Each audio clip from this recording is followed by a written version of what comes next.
என்று ஜோலார்பேட்டை காவல் உதவி ஆய்வாளர் SI பாலமுருகன் அவர்களின் மனைவி திருமதி புகுனா அவர்களின் பிறந்த நாளை முன்னிட்டு குடும்பத்தினர் அனைவரும் இன்று இரவு உணவு வழங்கியுள்ளனர்.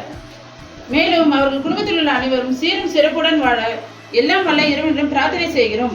வாழ்க வளமுடன், வாழ்க வளமுடன், வாழ்க வளமுடன்.